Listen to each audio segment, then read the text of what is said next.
बीजेपीला, आणि ते होतच. ती निसर्गाचा भाग आहे की 15 वर्षानंतर 10 वर्षानंतर सगळ्यांना एक बदलाव पाहिजे असतो, आणि म्हणून तुम्ही त्यांना चान्स दिला. 5 वर्ष तुम्ही वाट बघितली आणि तुमच्या खात्यात 15 लाख तर जमा झाले नाही.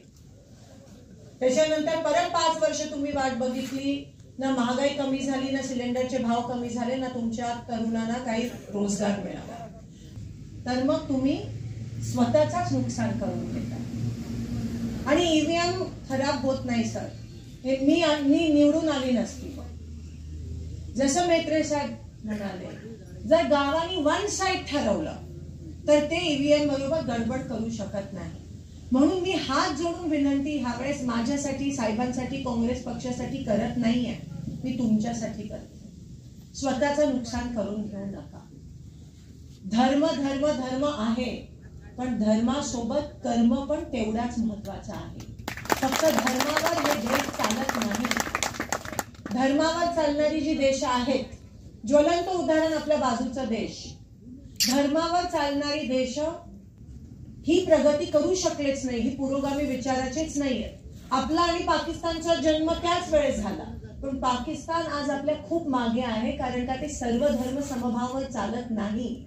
पण आपल्या देशाची लोक, तुम्ही नेहमी कामाला मतदान केलंय. इंदिरा गांधींपासून जवाहरलाल नेहरूंपासून तुम्ही कामाच्या आधारे मठात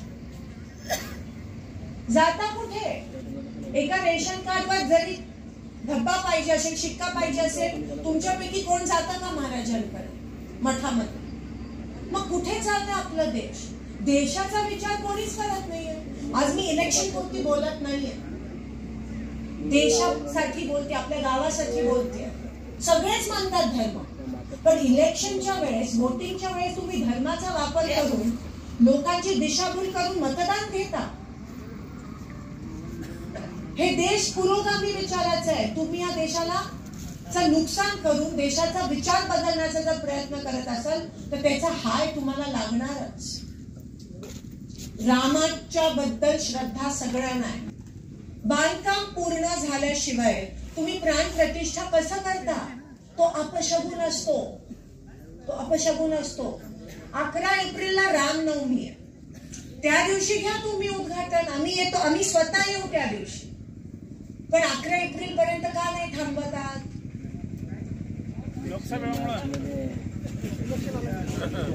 इलेक्शन प्रसाद काही करायचं नाहीये. फक्त ह्या आम्ही ज्या गोष्टी बोलतो तुम्ही बोला, लोकांचे डोळे उघडा.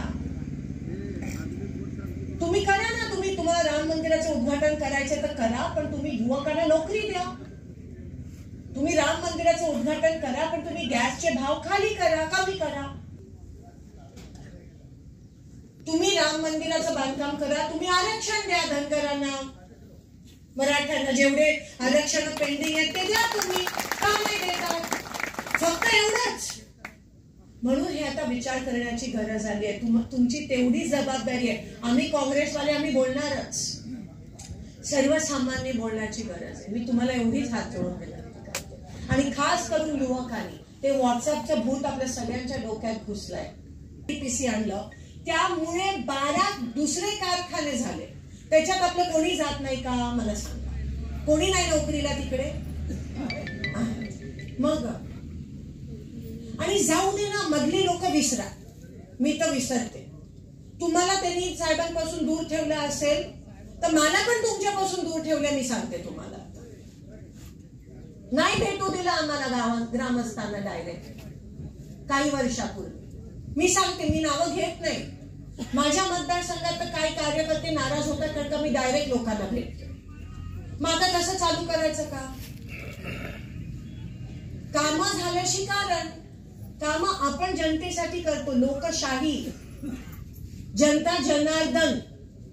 आता पुढची सगळी इलेक्शन ही लोकांची इलेक्शन असणार आहे. ते दिवस गेले की एक काळ होता की मतदारसंघाच्या आमदारांना सांगायचे की तुम्ही सांभाळून घ्या, आणि मग लोकांना तसं नाही. आता लोकांना खासदार असला तरी तो तुमच्या घरी पाहिजे.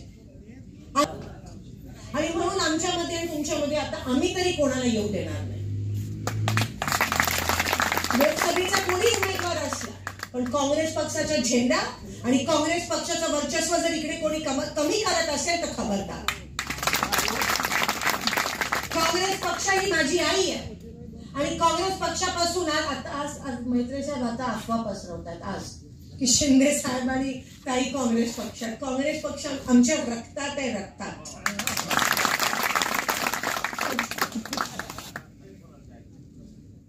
आणि ज्यांच्या रक्तात लोकांची सेवा आहे त्यांच्या रक्तात काँग्रेस पक्ष आहे. आणि आम्ही लोकांची सेवा करणं कधीच विसरू शकणार नाही. जर आम्ही विसरलो तर तो सर्वात मोठा पाप होईल आणि ते तुम्ही आम्हाला मग तेव्हा धडा. पण उगाचच हे लोक येतात आणि काही पण सांगतात आणि तुमची दिशाभूल करत असतील आणि त्या दिशाभूलमुळे जर तुमचं गैरसमज होत असेल तर मग आपण सगळ्यांनी आता विचार करण्याची गरज आहे. एवढंच या ठिकाणी सांगते. तुम्ही क्लिअर होणार आहे, मला त्याच्याबद्दल बोलायचं नाही. पण तुमची सेवा ही आम्ही आमच्या शेवटच्या श्वासापर्यंत करत राहणार. आम्ही कधीच कोणाला विधानसभा असेल, लोकसभा असेल, तुमचे जे काही प्रश्न असतील ते आम्ही तिकडे मांडायला सक्षम आहोत. पण काम करणाऱ्या लोकांच्या पाठीशी उभा राहा एवढीच तुम्हाला हात जोडून विनंती करते. आणि पुन्हा एकदा नवीन वर्षाच्या शुभेच्छा देऊन इथेच थांबते.